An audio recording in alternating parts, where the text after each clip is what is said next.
Fail করা ছাত্রটি যেভাবে topper হলো, রাতটা ছিল অস্বাভাবিক নীরব। চারপাশে সবাই ঘুমিয়ে, কিন্তু তার চোখে ঘুম নেই। টেবিলের উপর পড়ে আছে রেজাল্ট শিট, আর সেই শিটে বড় বড় অক্ষরে লেখা ফেল। ওর নাম ছিল রায়হান। একটা সময় ও স্বপ্ন দেখত বড় কিছু হওয়ার, কিন্তু সেই স্বপ্নগুলো ধীরে ধীরে ভেঙে যাচ্ছিল। প্রথমবার ফেল করেছিল, সবাই বলেছিল কোনো সমস্যা নেই, আবার চেষ্টা করো। দ্বিতীয়বার ফেল করলো, হাসাহাসি শুরু হলো। তৃতীয়বার ফেল করার পর মানুষ আর সান্ত্বনা দেয়নি, সরাসরি বলেছিল তুই পারবি না, তুই ব্যর্থ।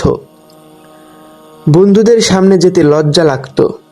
ক্লাসে ঢুকলেই মনে হতো সবাই তাকিয়ে আছে তার দিকে। মনে মনে যেন সবাই বলছে এই সেই ছেলে যে কিছুই করতে পারে না। ধীরে ধীরে রায়হান নিজের ওপর বিশ্বাস হারিয়ে ফেলল। বই খুললে মাথা ঘুরে যেত। মনে হতো এগুলো আমার জন্য না, আমি কখনো পারবো না। একদিন সে আয়নার সামনে দাঁড়িয়ে নিজেকে দেখল। চোখের নিচে কালো দাগ, মুখে ক্লান্তি। হঠাৎ সে নিজেকেই প্রশ্ন করল, আমি কি সত্যিই ব্যর্থ, নাকি আমি চেষ্টা করিনি ঠিকঠাক ভাবে? এই একটা প্রশ্ন তার জীবনের মোড় ঘুরিয়ে দিল। সেই দিন রাতেই সে নিজের পুরনো খাতা, প্রশ্নপত্র সব বের করলো।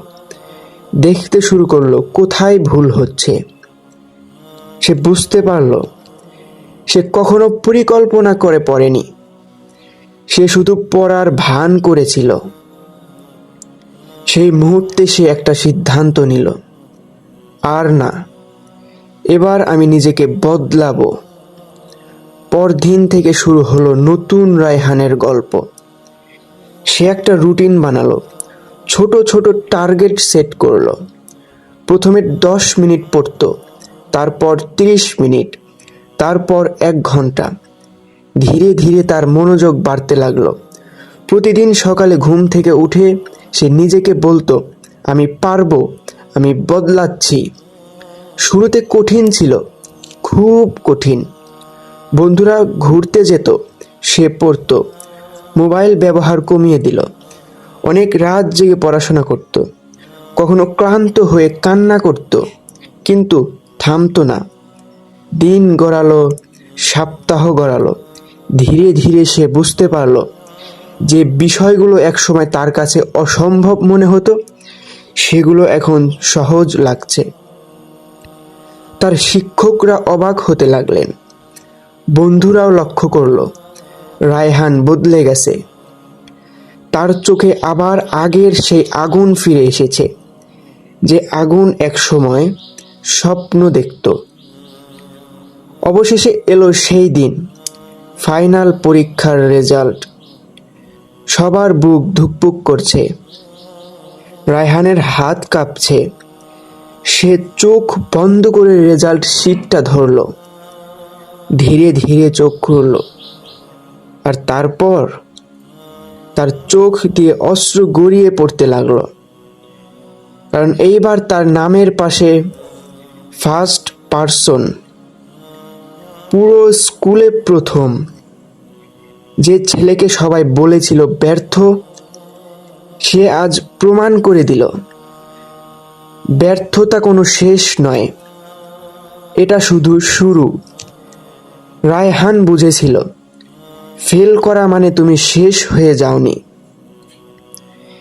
এর মানে তুমি এখনো শেখার পথে আছো। জীবনের সবচেয়ে বড় পরিবর্তনটা আসে তখনই, যখন তুমি নিজেকে নিয়ে অজুহাত দেওয়া বন্ধ করে কাজ শুরু করো। তাই যদি আজ তুমি নিজেকে হারিয়ে ফেলো, যদি সবাই তোমাকে বলে তুমি পারবে না, তাহলে মনে রেখো তোমার গল্প এখনো শেষ হয়নি। তুমি চাইলেই আজ থেকেই সব বদলে দিতে পারো, কারণ একজন ফেল করা ছাত্রই একদিন টপার হতে পারে যদি সে হাল না ছাড়ে। সো আজ থেকেই শুরু করো এবং এখন থেকেই। Best of luck. আল্লাহ হাফেজ। আজকের ভিডিওটা ছিল এই পর্যন্তই।